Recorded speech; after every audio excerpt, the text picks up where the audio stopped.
think we're across this busy street. We're gonna go get a Philly cheesesteak because we're in Philly, and so it's just tons of traffic, and it's busy street. There's a crosswalk and everything, but so anyways, it's nuts. And so Scott sees a gap, so he starts walking, and I'm kind of walking right here, and he's right here, and he just walks like this, and he's walking and kind of walks faster, and he does like this like lunge and like back, like there's a car coming.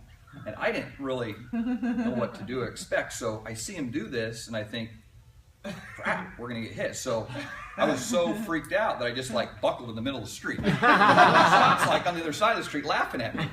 And so, anyway, it was pretty embarrassing. I mean, I'm in the middle of a busy road now by myself, and about to get hit by a car. So, anyway, it's just another one of Scott's tricks. So if you ever walk around the street with him, be careful.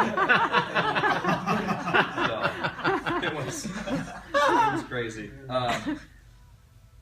I've had so many rewarding experiences. I mean, I've had people come to my booth and say, I bought my machine from you 2 years ago. I lost 50 pounds. I've my cancer's gone. I mean, there's been so many things that, that have happened. It's a very rewarding job as far as, the money you can make. I mean, I remember I set up at Travis Air Force Base to do a promotion, and it was one of those last second deals. I really didn't want to drive out to Sacramento and do the show, but showed up there, and it was like an after Thanksgiving sale, and I remember standing there in my booth. I got there like at 5 in the morning to set up because the store was open like at 7, and I was just kind of fatigued and sweating and thinking to myself, how am I going to pitch a 12-hour day by myself? I'm already exhausted and the day hasn't even started.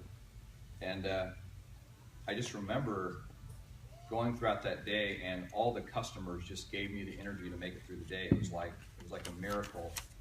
And I didn't even really pay attention to what was going on. I was just demoing, and people were talking to me, and I was kind of set up right by the checkout. So they had all the registers, and I was just like right here. And so when people would wait in line, they were just stuck in front of my booth. So I had people to talk to all day. And it was the first day of the promotion, and anyways, I was having some financial struggles and stuff back then, and I did my inventory at the end of the day, and I counted it up, and I had sold like 43 machines, and tears came to my eyes. I just like, this is like the coolest job ever. Like, and just the fact that it wasn't even, I just felt like it wasn't even hard that day, even though in the morning time I felt like I wasn't going to get through the day. But just the customers just gave me the energy to make it, and they were just energizing me, and we were selling machines. It was just awesome. So, but there's lots of things with the job that can be rewarding. I mean, but mainly I think if you can feed off the customers and what they have to offer, that's kind of been my thing. So.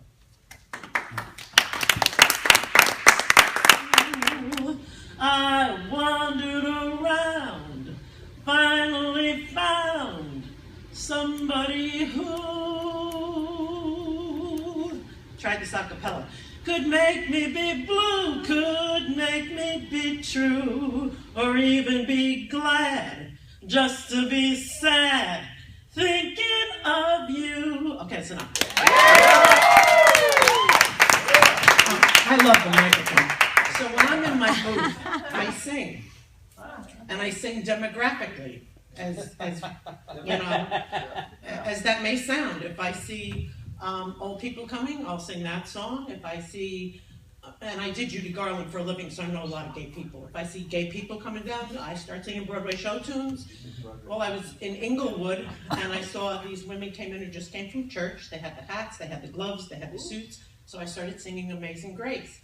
They came over to the booth and sang with me in 4-part harmony. The entire store applauded. And when you talk about, oh God, there's so much we could say. I know I diverted from the funny story in Pennsylvania, but I did sell machines there, even though they had no electricity. Because I was making a smoothie. I'll go back to that story because it really is one of the best ones. And I made the ice cream and I put it over my head and it fell on my head. We've all done it, at least once. And so I took the hat off. I had the cups already laid out, and I started scooping it into the cups, and they ate it. Oh, and they thought it was the most real thing they'd ever seen, and even though they told me, they said, we don't have electricity, but one of the like senior people within their communities has a generator.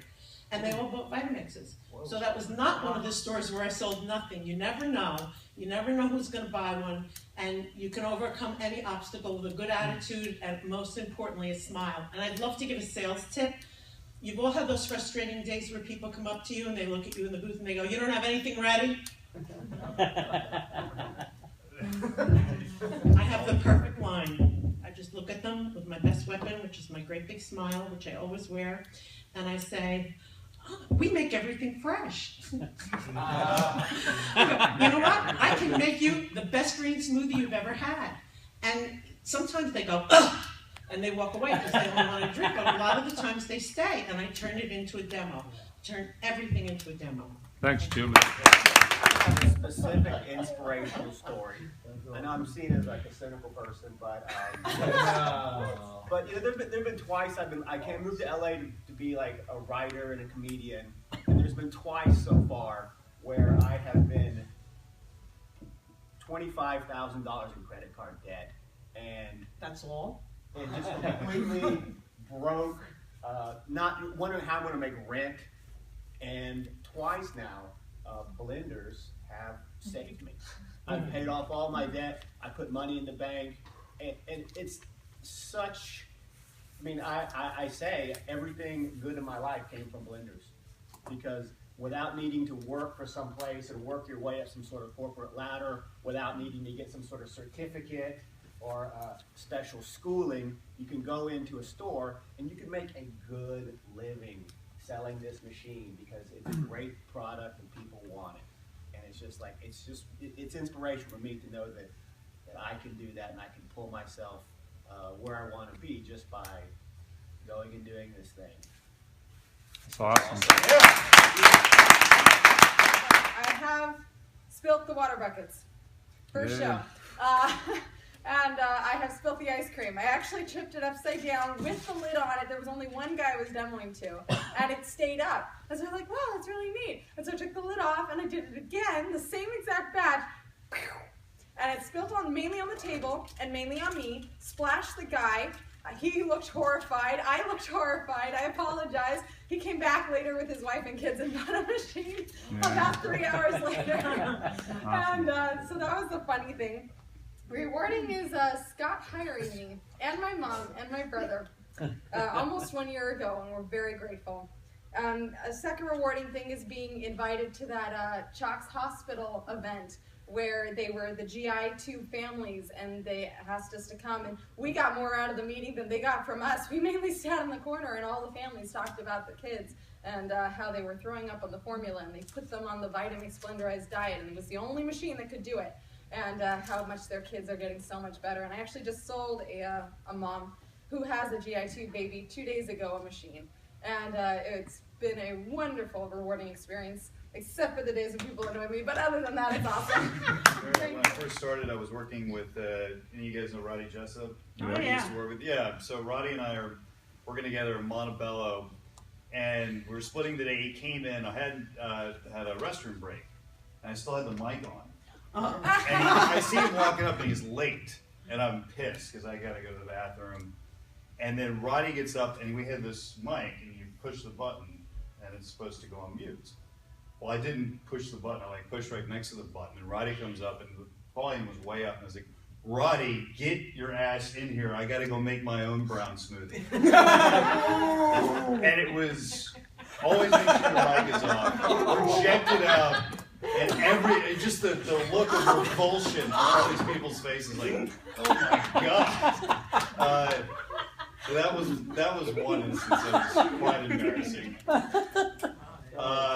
Another time I was compared to, this lady compared me to her, a peacock that she used to own. She walked by the booth and she looked at me and she goes, you know, you remind me of my peacock.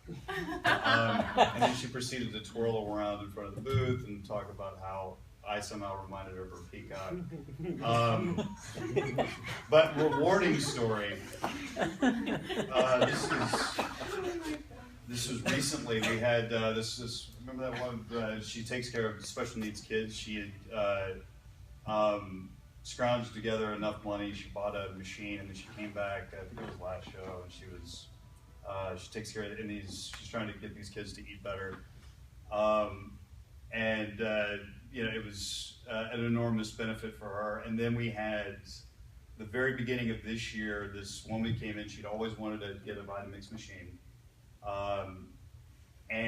she'd always put it off. And her mother was in a coma, and was in a coma for 6 months. Came out of the coma on January 2nd of this year.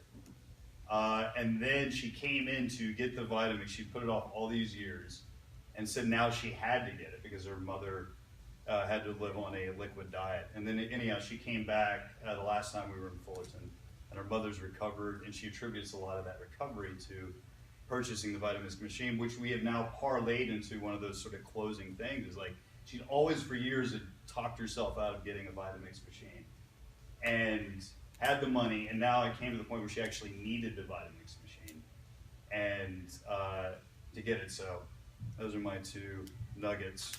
Great. Yeah. Okay, and were you headed in any one direction so far? No, I've seen the infomercials and stuff on TV, but kind of confused. I don't really know. So the fact that you're even considering buying a Ninja impresses me. You want to know why? Why's that? Well, anybody that's going to spend more than $100 on a blender tells me that they're serious about blending. Would you say that's correct? Oh yeah. Okay. So, and if you're thinking about, even if you're thinking about spending over $100 for a blender, and you're serious about it, you might be thinking, what is $400 going to do for me? Right. You want to see? Sure. So what did we do? We aligned, right? We made them feel good. Or if a customer Give us some love. Come on now. Yeah. That's the trick. Good job. Olive Garden. There we go.